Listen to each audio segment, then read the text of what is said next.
Going back to school to learn a new profession is the worst financial decision you could possibly make For right the now. first time in modern history, a bachelor degree is no longer a reliable path to professional employment. The economy has totally shifted to reward people who can quickly connect AI tools instead of taking 4 years to get a piece of paper. I've got companies offering $150K plus for people who can just use these AI tools properly, and I still can't find anyone. They just need normal people who understand how to use AI tools effectively. If you choose a slow path of traditional education, you will drown in massive debt and miss the greatest chance to build wealth in your entire life. There's no need even to have a college degree at all.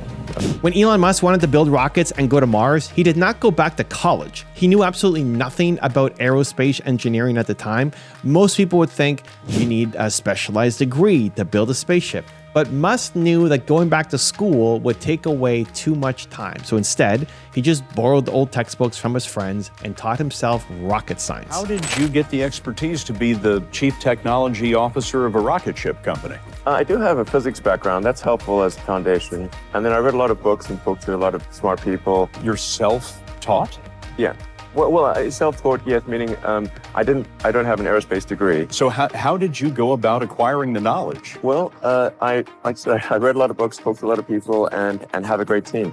He bypassed the slow education system completely. He found the raw information he needed, learned it fast, and started SpaceX. But I'd encourage people to read a lot of books. Basically, try to ingest as much information as you can. Also, just develop a good general knowledge. Like, try to learn a little bit about a lot of things. Because you might not know what you're really interested in. How would you know what you're really interested in if you at least aren't like doing a peripheral exploration broadly of the knowledge landscape?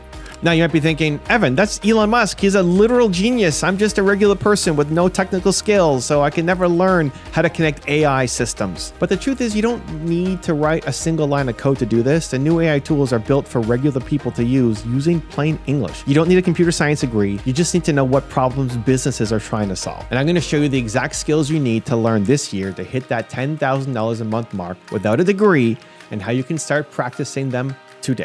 Now, if you've been here before, drop a hashtag Believe in the comments below so I can feature you here in a future video. And if you're new, welcome to Believe Nation, the only channel that helps you believe in yourself daily, one video at a time. Believe. Master the art of AI orchestration. The #1 skill you need to learn this year is called artificial intelligence orchestration. You do not need to be a software engineer to do this. You do not need to know how to write a single line of complex code.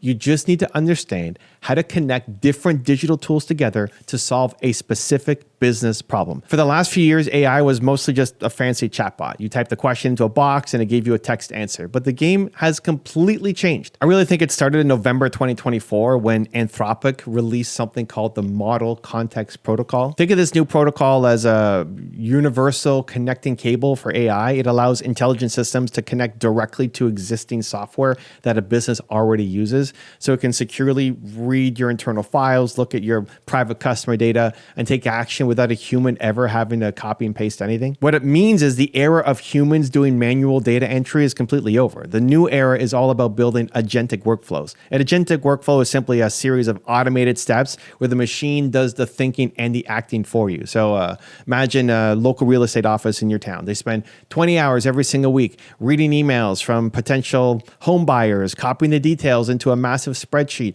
and then typing out replies with property listings. It's incredibly boring, repetitive, and expensive work. You can step in and use simple visual tools to connect their email inbox directly to their database using this new protocol. The system reads the incoming email, pulls the correct properties, and drafts the perfect reply instantly. You just save that business owner 20 hours a week. Think about an accounting firm that spends days manually sorting through client invoices. You can set up a workflow that reads the invoices, categorizes the expenses, and updates the accounting software automatically. Now, when you first try to build one of these visual workflows, you're going to feel completely lost, right? You'll click the wrong buttons and the system will completely break. Expect to suck at the beginning. It is completely normal. When I first started making YouTube videos, I was terrible. It took me 350 videos before I could even watch myself without being totally embarrassed. I would press play and just cringe at my own content. It took me 700 videos before I actually patted myself on the back for video and felt proud of my work. So you're learning a brand new language and you have to put in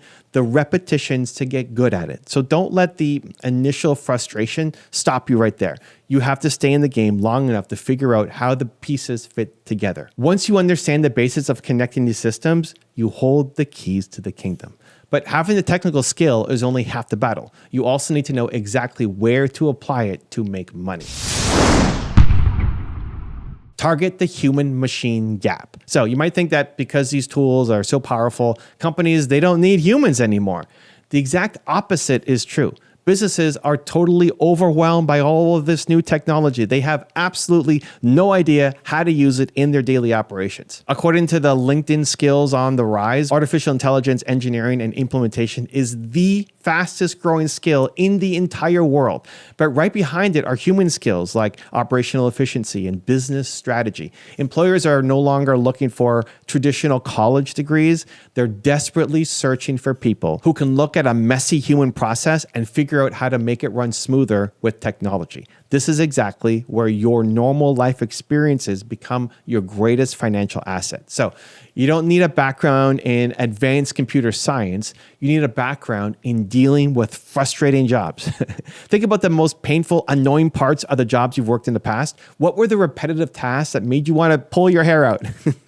Your purpose comes to your pain. The exact business processes that frustrated you the most are the exact ones you should focus on automating for other people. You already understand the problem intimately because you've worked with it. You know exactly where the bottlenecks are and how much time they waste. Now you just apply your new orchestration skills to fix those exact problems for paying clients. Also, if you want to take real action after this video, I made a free worksheet just for you. It covers the top lessons from today, gives you space to write your biggest takeaways, and helps you build a simple action plan. It's 100% free. Just click the link in the description below to go grab it. I'll see you there. Now, if you're struggling to figure out what specific industry or niche to target first, look at who you're jealous of. Jealousy is a very powerful directional signal. If you see someone making a fortune helping fitness coaches automate their client onboarding, and you feel this pain of jealousy, pay attention to that feeling. It means you actually want that lifestyle. It means you are interested in that specific space.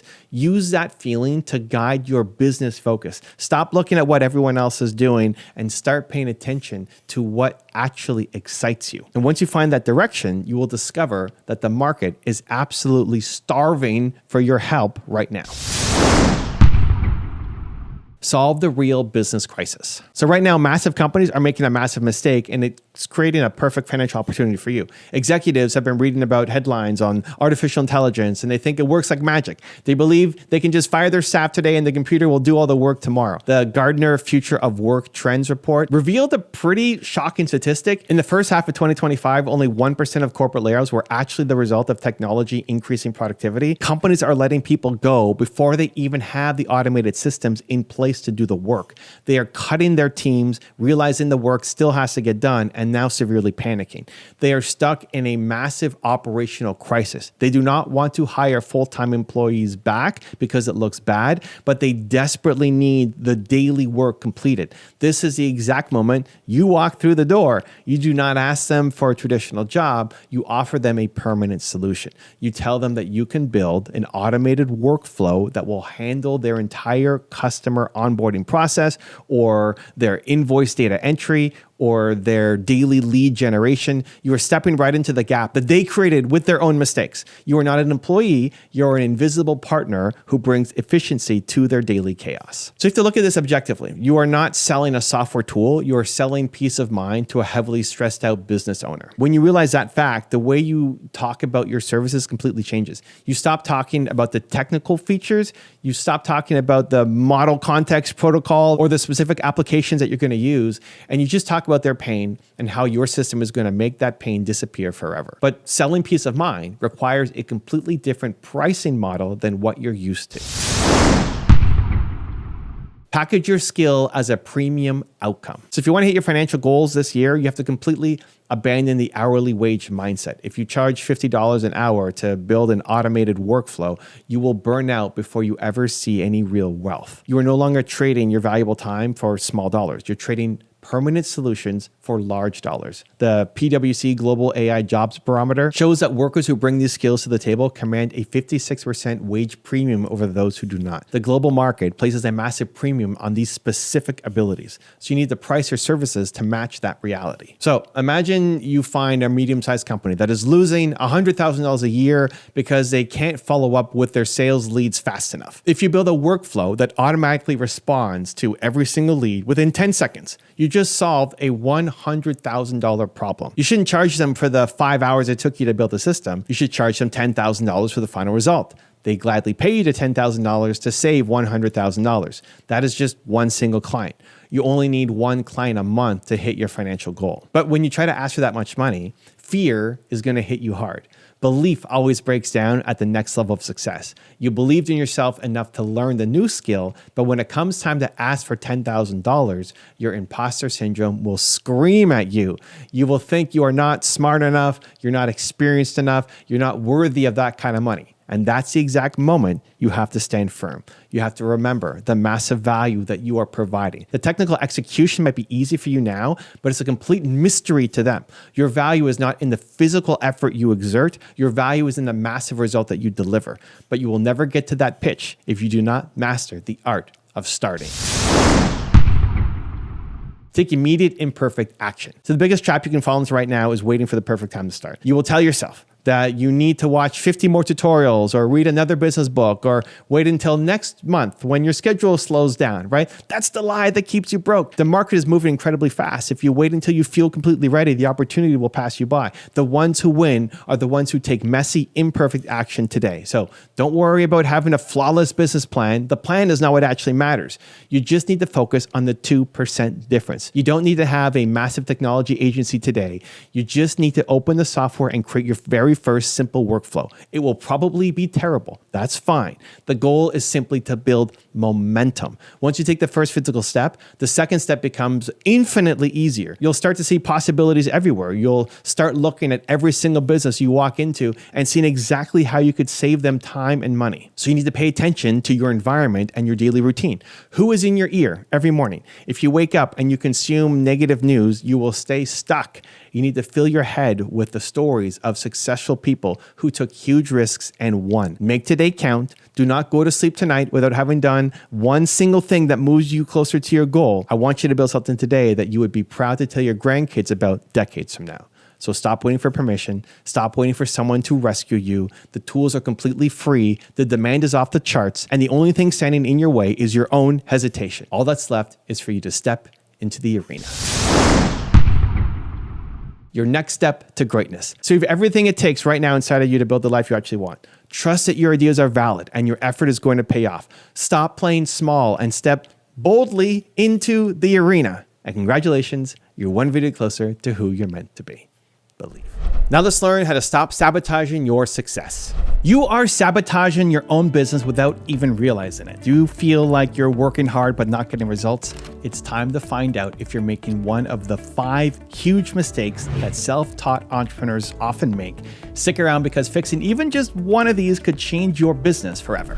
Mistake number 1, trying to do it all yourself and not asking for help. You might be thinking self-taught means you have to figure out everything on your own, and this is a huge mistake. No one can do everything alone. When you try to be the lone wolf, you miss out on other people's experience and insight. It's hard to see the forest among the trees, as they say. A mentor advisor can often spot the solution to a problem that has you stumped. Even the greatest entrepreneurs have coaches, mentors, support networks. Here's some proof. A survey from the UPS store found 70% of small businesses that receive mentoring survive more than 5 years, which is double the survival rate of businesses with no mentors. In the same survey, 88% of business owners with a mentor said that having one was invaluable.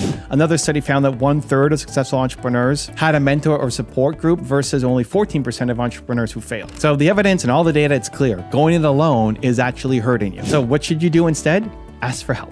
Find someone who's been where you are and learn from them. This could be a mentor, a business coach, or even a peer group of fellow entrepreneurs. You'll make decisions with more confidence and avoid pitfalls others have already learned from. Remember, being self-taught doesn't mean refusing guidance. It means you take charge of your own learning. The smartest entrepreneurs are always learning from others. As the saying goes, if you're the smartest person in the room, you're in the wrong room. So drop the ego, reach out, and build your dream with others. You'll get further, faster, with a little help. Mistake number 2, winging it without a clear plan. Running a business without a plan is like going on a road trip without a map. You might be busy driving, but you have no idea if you're heading in the right direction. Many self-taught entrepreneurs make the mistake of just winging it. They dive into work each day, just reacting to whatever happens without a clear strategy or goals. Figure it out as you go can only take you so far. The result is you waste time and money, you chase shiny objects, or you stall out because you don't know what your next step should be. Here is why a plan matters. Entrepreneurs who plan are far more likely to succeed. Research shows that writing a business plan significantly increases your chances of success. One review found that entrepreneurs with a formal plan were twice as likely to successfully grow their business and secure funding. Another study found that entrepreneurs with business plans are 260% more likely to actually launch their company and 30% more likely to grow it. But despite these benefits, only about a third of business owners ever actually finish a business plan. So don't let that be you. Even writing down your goals makes you 42% more likely to achieve them. That's a simple step that pays off in a big way. It doesn't have to be a giant plan. Having a plan doesn't mean you can't adapt or be lean. It means you set clear goals and a basic roadmap for how to reach them. You can always update the plan as you learn, but start with something. Define your target customer, figure out your product or service, your pricing, and how you're going to actually market your thing and deliver value. Set milestones for the next 6 months and year. This gives you a sense of direction each day. You'll know what success looks like and how to measure it. Without a plan, anything can distract you. With a plan, you can wake up each morning knowing the top 1 to 2 things you need to focus on today. You become proactive instead of reactive. So take some time to map out your business. It doesn't have to be a 50-page document. Don't stress out, don't overanalyze. Even a 1-page plan or bullet point list of goals is better than nothing. You'll be amazed at how much clarity you get by writing things down. So stop winging it and start planning it. Your future self will thank you when your business stays on track and starts hitting its targets. Mistake number 3, lacking discipline and consistency in your habits. Freedom is one reason you became an entrepreneur, right? No boss, no time clock. But here's the trap. Without discipline, that freedom can destroy your business. Self-taught entrepreneurs often treat their business like a hobby instead of a job. They work on it when they feel motivated and slack off when they don't. Or they get caught in procrastination and busy work instead of the hard tasks that actually matter. Inconsistent effort leads to inconsistent results. The reality is successful entrepreneurship takes a lot of hard work and consistent habits. It's not a 4-hour work week fantasy. In fact, most business owners work longer hours than employees. One study found 33% of small business owners work over 50 hours per week, and 25% work more than 60 hours. Many even put in the time on weekends and vacations. Why? Because when you're building something of your own, you get out what you put in. If you only put in half-hearted effort, don't be surprised when you get half-hearted results. But it's not just about the raw hours, it's about habits and consistency. Research from Duke University found that over 40% of our daily actions are governed by habit, not conscious decision. That means nearly half of what you do each day is just on autopilot. If you develop good habits like dedicating 2 hours every morning to high priority work or making those sales calls daily, it will carry you through even when your motivation is low. On the flip side, if you fall into bad habits,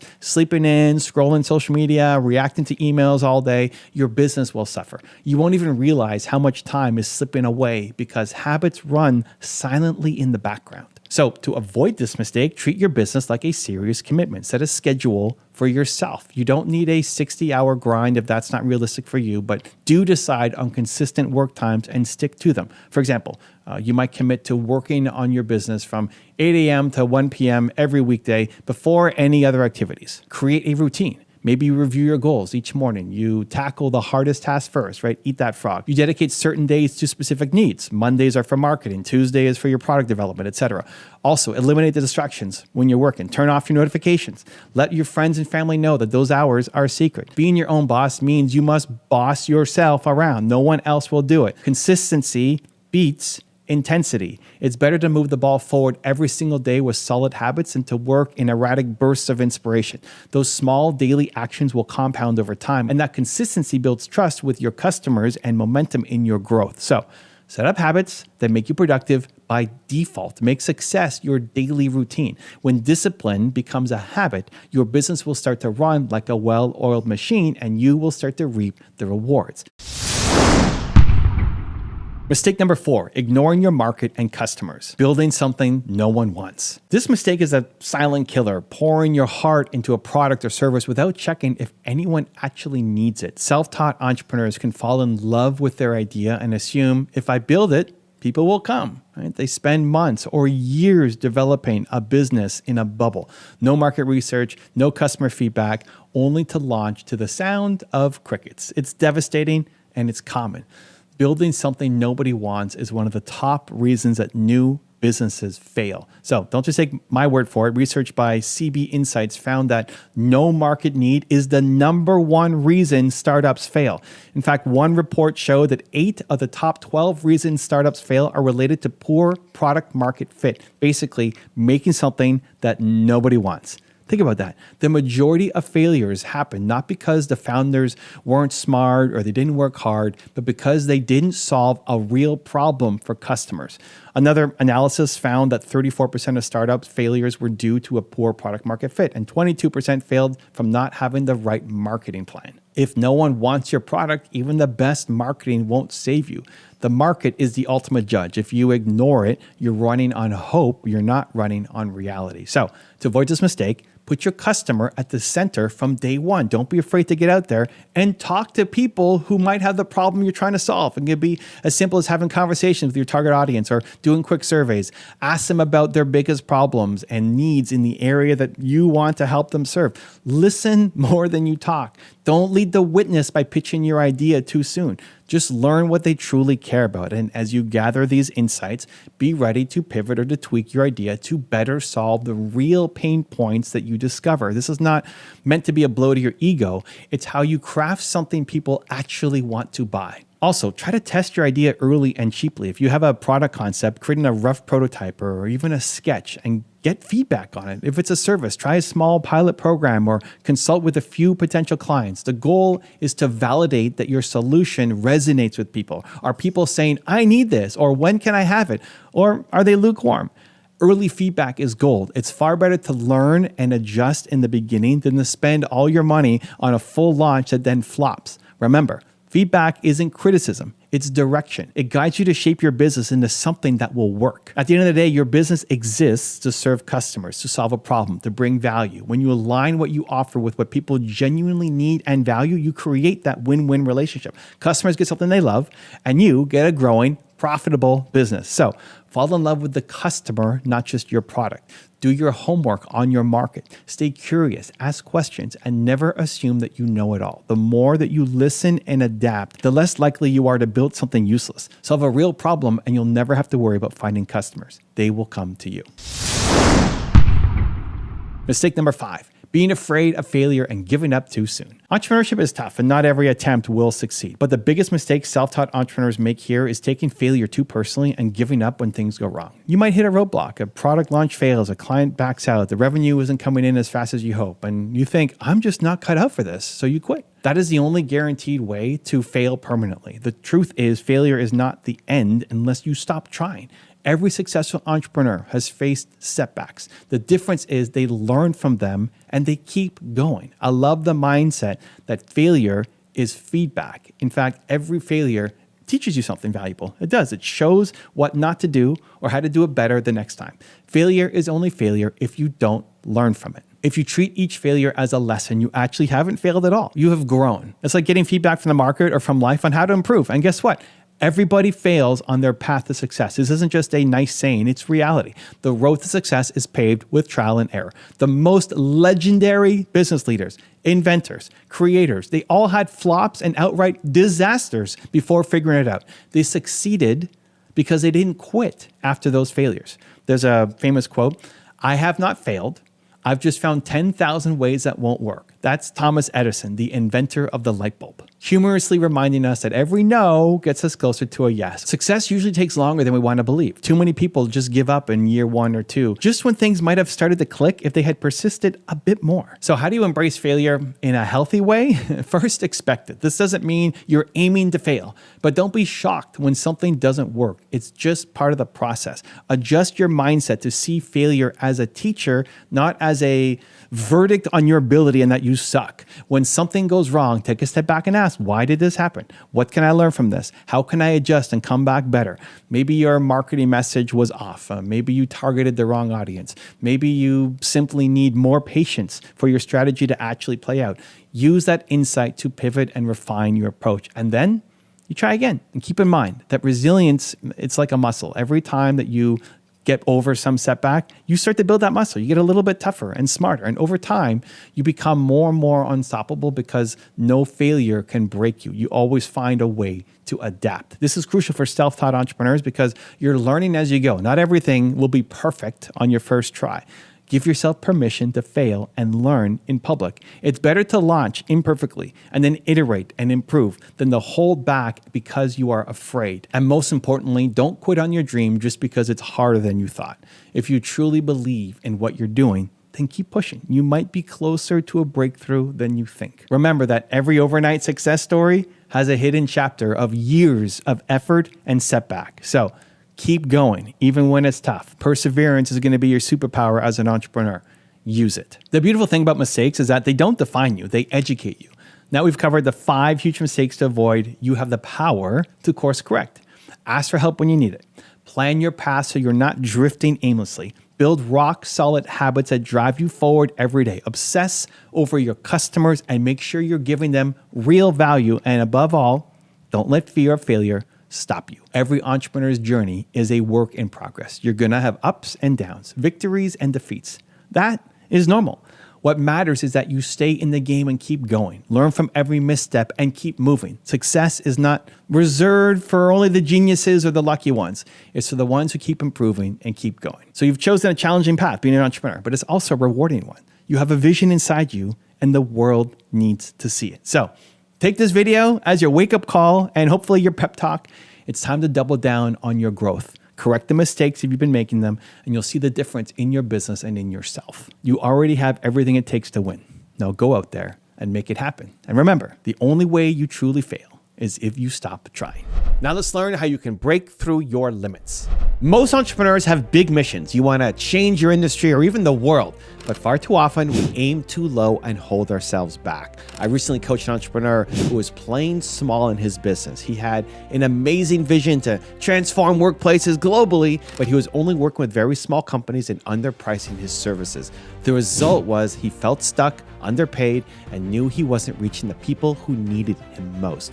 Unfortunately, his case isn't unique. Only about 9% of small businesses ever break $1 million in revenue, which means the vast majority stall out below that level. Most of us never scale enough to truly fulfill our potential. Why does this happen? Often it's due to fear and limiting beliefs. We worry about failure, or we don't realize we can play bigger. In fact, nearly half of people worldwide say fear of failure would stop them from even starting a business.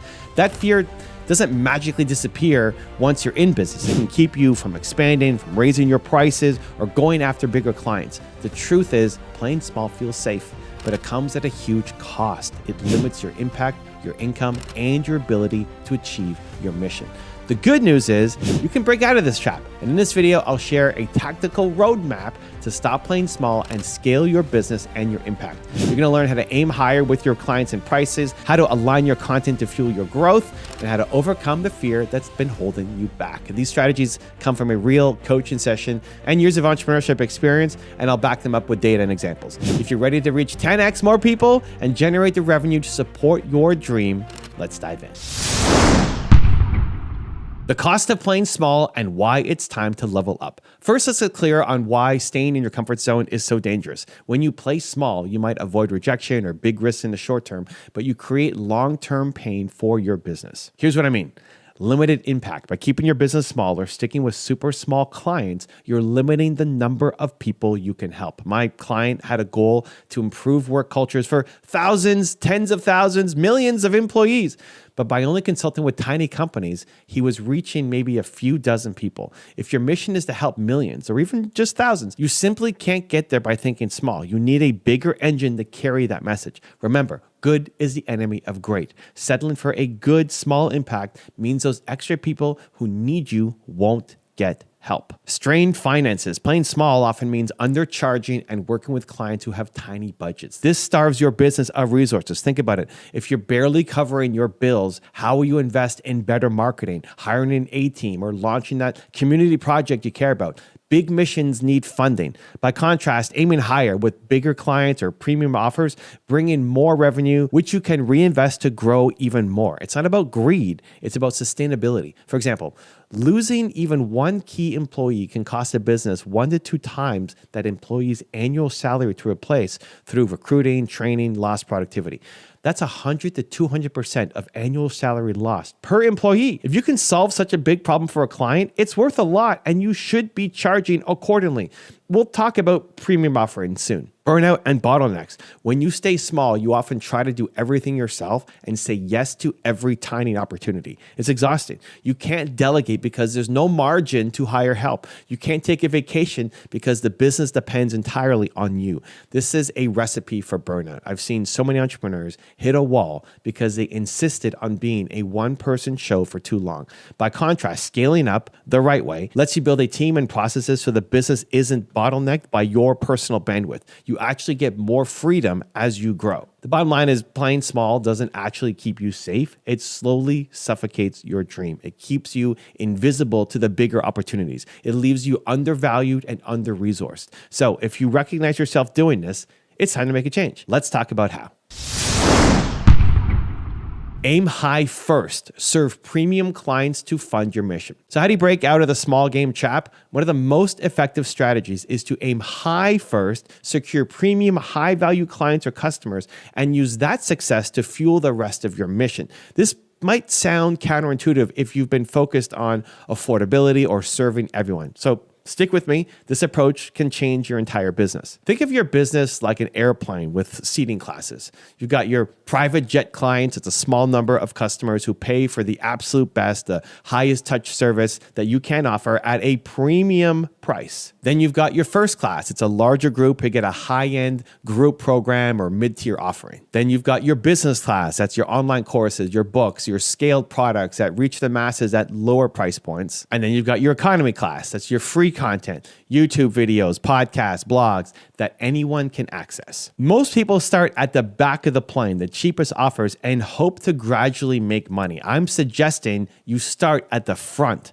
Sell your top-tier private jet service first. Charge what you're worth and solve big problems for clients who can pay big. This brings in revenue and credibility that then funds the next stages, the first class, business class, etc. It's exactly the strategy Elon Musk used with Tesla. Enter at the high end of the market where customers pay a premium, then drive down market with each successive model. In Elon's own words, the strategy of Tesla is to enter at the high end and then drive down to lower prices with each successive model. When someone buys the $89,000 Roadster sports car, they are actually helping pay for development of the low-cost family car. Tesla started with a $100,000 sports car and used those profits to build a Model 3 for $35,000. You can apply the same idea. Start with a premium service to generate cash and proof of concept, then expand your reach with more affordable offerings later.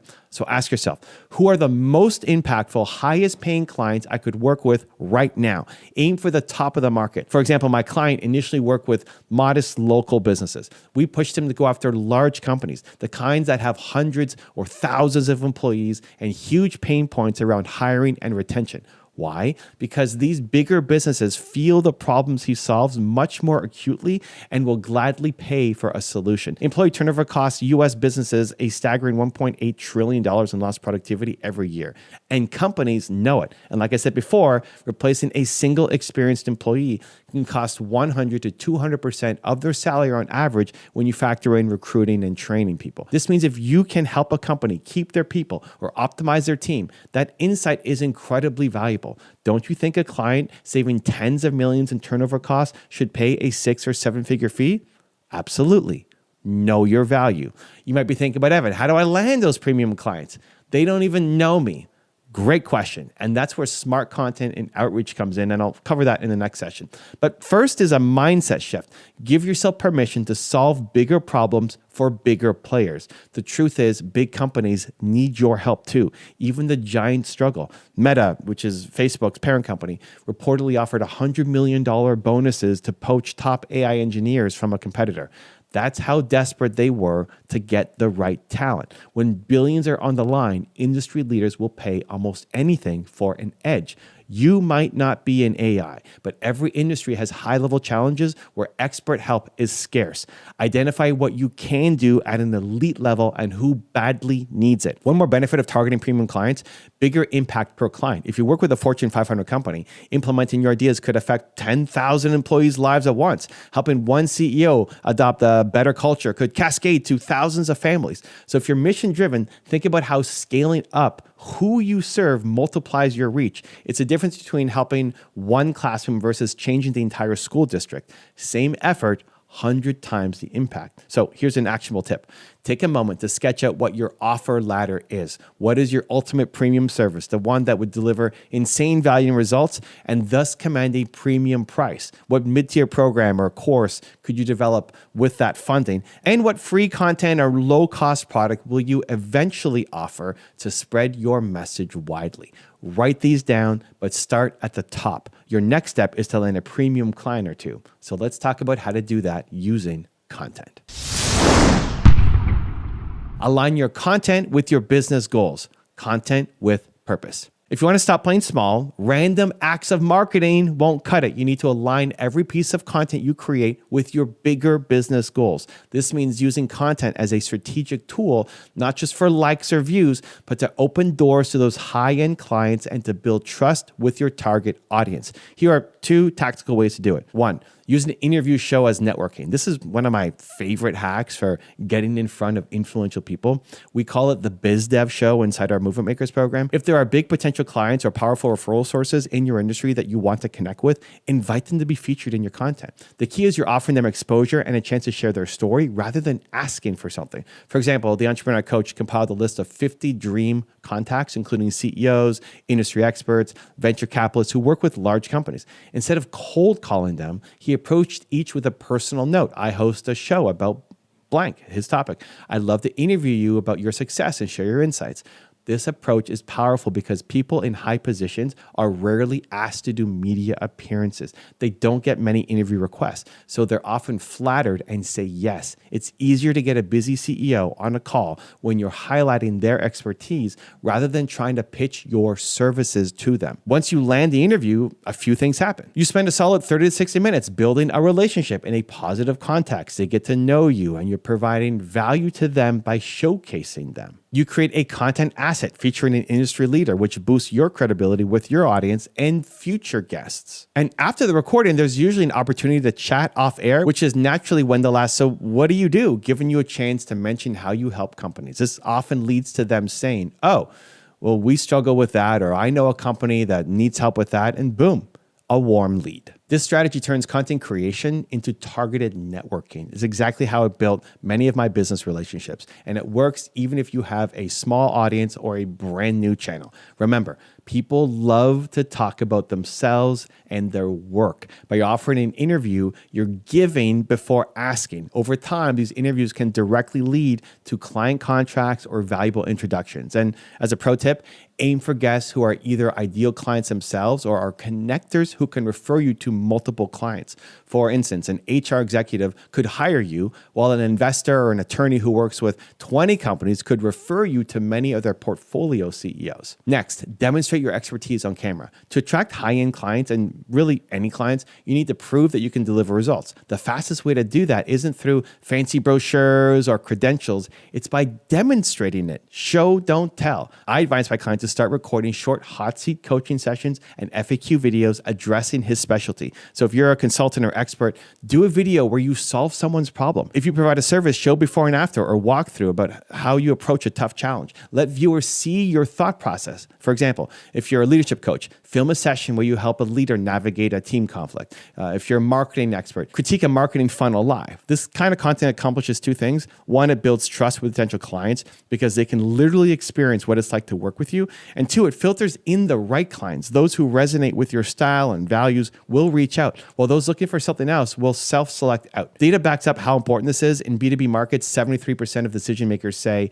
that thought leadership content is more trustworthy than traditional ads or promotional materials. In fact, 60% of decision makers say that good thought leadership content makes them willing to pay a premium to work with that provider. So think about that. By sharing high quality insights like your frameworks or strategies or analysis, you're not giving away the farm. You're building authority. You're proving you're not just talking the talk. So when a CEO watches your videos and learns something new or sees you in action, you've basically done a free sample of your expertise. And just as importantly, you've differentiated yourself from competitors who only offer vague promises. You've shown you can deliver. Next, answer your buyer's burning questions. Another tactical piece of content, create a series of videos that address the common questions or objections your ideal clients have. Think of these as your buyer FAQs. We call them buyer breakthrough videos. For instance, if you offer a high-end coaching program, typical questions might be, how long does it take to see results? What exactly is included in the program? Do you have experience in my industry? What if my team is remote? Will your method still work, etc.?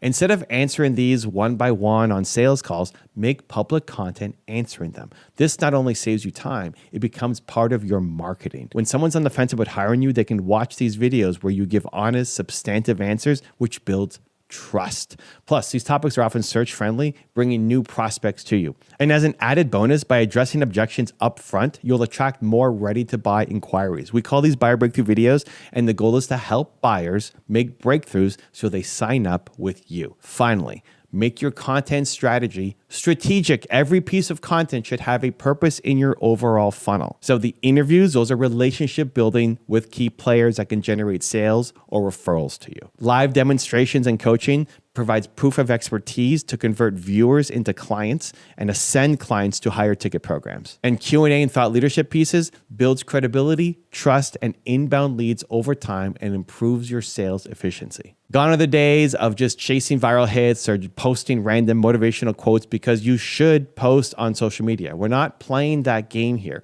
We're playing the game to win your ideal clients. A focused audience of the right people is far more valuable than thousands of random viewers. Remember earlier, we identified those premium clients.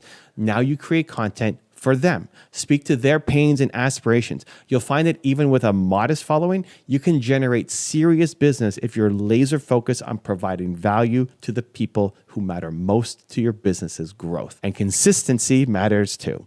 Even those high-level CEOs you interview or attract will likely Google you or check your LinkedIn, check your YouTube before doing business. What do you want them to find? An old website with an outdated blog or a rich library of insightful content that screams, this person knows their stuff. By aligning content to your business goals, you ensure that when opportunity does come knocking, you look as competent as you actually are. One more quick stat for the skeptics.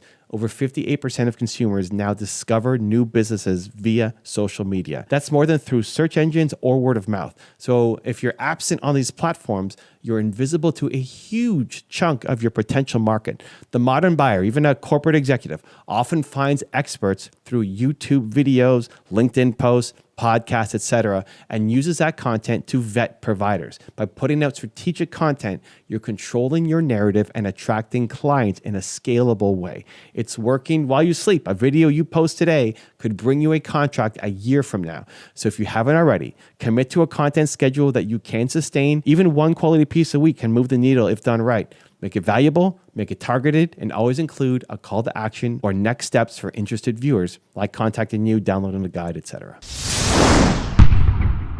Overcome fear and perfectionism. Be the lighthouse in the dark. So at this point, you might be thinking, all right, Evan, I want to do all this. I want to reach higher. I want to put out content, but I'm still nervous. I'm not a polished YouTuber. I hate how I look on camera. What if I fail going after big clients? So let's address it head on, because mindset is the make or break factor here. All of these strategies in the world won't help you if you don't actually execute because of fear or self-doubt. The entrepreneur that I coached had a big mental block around social media and putting himself out there. He told me things like, I despise what social media is doing to society. I'm a perfectionist. I don't want to post content that looks amateur, and I'm introverted. I prefer to succeed behind the scenes. So maybe you can relate to some of those feelings. Here's how I responded to him and how I want you to think about it. Shift from social media to service media. Instead of viewing content as self-promotion or vain social media game, reframe it as service. Think of your ideal client or the person out there who genuinely needs guidance. There are people right now doom scrolling in the dark, feeling lost or stuck. You have the knowledge that could help them, but only if you share it. I told my client, be the lighthouse in the darkness. A lighthouse doesn't exist to show off. It exists to guide ships to safety on a stormy night. Your content can be that guiding light for someone lost in an ocean of information. But a lighthouse that's turned off is completely useless. If you stay small and silent because you're afraid of being judged, those people that you could help remain lost. When you approach content from a place of service, it gets easier to hit publish. It's not about you anymore. It's about them. One powerful question to ask yourself before creating or posting is, who needs to hear this message today? Focus on that one person you could help rather than the thousands who might scroll past. Even if it helps one person, it's worth it. Progress over perfection. Perfectionism is just fear in a fancy coat. It's a way we stall to avoid criticism. The reality is your content won't be perfect at the start, and that's okay. Mine sure wasn't either. But you get better by doing. Audiences actually appreciate authenticity in a world where slick production can sometimes mask shallow content. Coming in with a raw, real message can stand out. You ever notice how some videos filmed on a phone resonate more than highly produced ads? Quality of ideas matters more than production quality. As long as your audio is clear and you're delivering value, people will forgive a lot of imperfections. Plus, you can always upgrade as you go. Reinvest some revenue into a better camera or an editor later. Don't let the lack of those things stop you now. Remember, 78% of people say a brand's social media presence impacts their trust in the brand, and that's even higher for younger generations. They're not demanding Hollywood-level videos. They just want to see you show up and share insights consistently. Consistency and honesty builds trust, not perfection. Some of my clients' first few videos were literally shot in his home office with a basic webcam, no fancy lighting, but the advice was golden. And he started getting comments like, "This really helped me. Thank you." That positive reinforcement begins to drown out your fear. Everyone starts scared. It's important to know you're not alone in feeling fear. Nearly 49% of would-be entrepreneurs hold back because of fear of failure. Even the successful people you admire felt fear at some point. They just chose to act in spite of it. One of my favorite personal mantras, courtesy of my mom, is if you have the ability, you have the responsibility. If you can help someone, then you must. And that gives me strength when I'm nervous. It reminds me that hiding my gift is actually selfish. If you have the cure to someone's pain point, who are you to withhold it because you're uncomfortable? Courage isn't the absence of fear. It's doing what matters despite the fear. The first time you reach out to a big CEO or post that vulnerable video, your heart will pound. That's normal. Do it anyway. It gets easier. I promise. Failure equals learning. Let's worst case scenario this. Suppose you aim high and a big client says no, or you post content and get 0 views, or a troll leaves a nasty comment. Does the world end? Of course not. You're no worse off than before. In fact, you've gained valuable information. A rejection can teach you how to improve your pitch. A quiet video can teach you how to tweak your titles and topics. Trolls are going to troll. Don't take it personally. Every failure is just data on your path to success. Thomas Edison famously said he didn't fail 10,000 times at inventing a light bulb. He learned 10,000 ways it didn't work. Each failure moves you closer to the win as long as you adjust and you keep going. And guess what? As you start landing wins, big clients, growing audience, fear fades and is replaced by excitement. The process builds confidence, but you only get that by taking the first few leaps. So in short, you have to get out of your own way. The world needs what you have to offer. The companies and people you could help are dealing with their problems right now, and they're praying for a solution. Don't make them wait because you are afraid. Let that responsibility to serve be stronger than your fear. Every time you feel like retreating, refocus on your mission, the lives you want to impact, and the change you want to create. That mission is more important than your ego or comfort. And I say this with love, as someone who has had to overcome the same hurdle. It's time to stop playing small for real. Your action plan to scale up starting today. Okay. We've covered a lot of ground, so let's distill this into an actionable game plan for you. If you're serious about scaling your business and impact, here are some concrete steps that you should take next. Clarify your big vision. Write down your ultimate mission and the scale of impact you want to help. Example, help 1,000 businesses improve their culture or empower 1 million people to live healthier lives.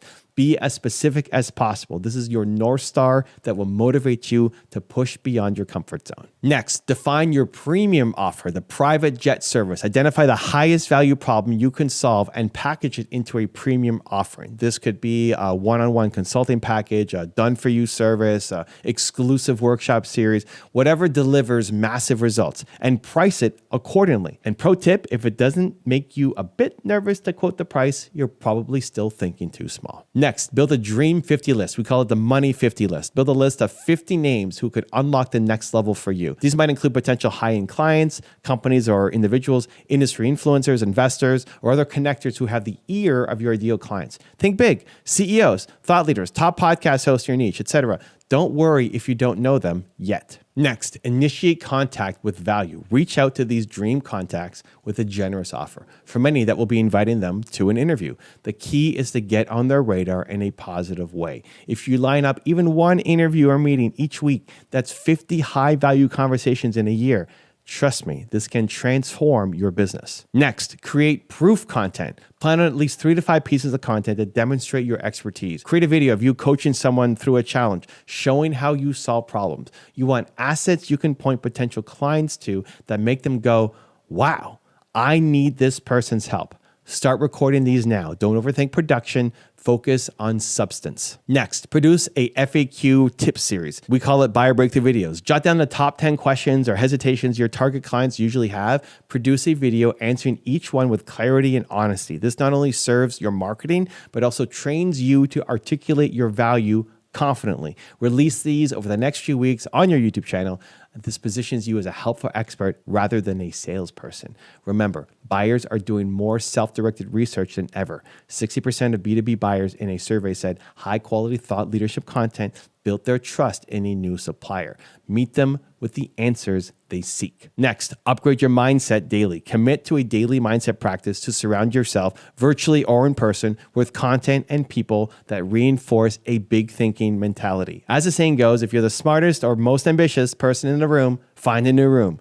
Join a mastermind, join our Movement Makers program, link in the description below, hire a coach, or at least follow entrepreneurs who inspire you to stretch. This keeps your psychology primed for growth. Next, take imperfect action. This might be the most important step. Do something every week. Send that email to a big prospect. Publish that vulnerable post. Launch the pilot version of your group program, even if it's not perfect yet. Treat it like an experiment. You can refine as you go, but you must start. Block time on your calendar specifically for these big moves and hold yourself accountable or have someone hold you to it. Remember, momentum builds confidence. Each bold action you take, whether it succeeds or it fails, will make the next one easier. As you implement these steps, measure and adjust. Notice what's working. Maybe your interviews are yielding great leads or one type of content is really resonating. Double down on those. And if something's not gaining traction, tweak it and try again. Scaling up is an iterative process, but if you keep at it, you'll look back in 6 or 12 months, amazed at how far you've come. Your mission needs you to play big. The biggest takeaway I want to leave you with is this. Your mission needs you to play big. Playing small, staying comfortable, and hiding your light doesn't serve anyone, not you, not your business, and certainly not the people that you are meant to help. The world has plenty of small thinkers and timid players. That's why problems stay unsolved. To make a real dent, you have to bet on yourself and step into a bigger arena. In a year, you could be looking at a radically different business. High-paying clients making your bank account happy and funding new growth. A team helping you scale so you can reach 10x more people. Maybe you'll have that book out, an online course touching lives globally, or a community of raving fans who believe in the movement that you started. All of that is possible, but it won't happen by clinging to the shoreline. You have to embrace the waves and set sail. So my challenge to you is this: take one big step today. Whether it's messaging a dream client, outlining your premium offer, or hitting record on a video, even though it scares you, do it now. Don't let this moment of insight slip away without action. As soon as this video ends, decide what bold move you'll make and go make it. Remember, if you can help someone, you must. If you want to learn the fastest way to financial freedom, check the video right there next to me. I think you'll love it. Continue to believe, and I'll see you there.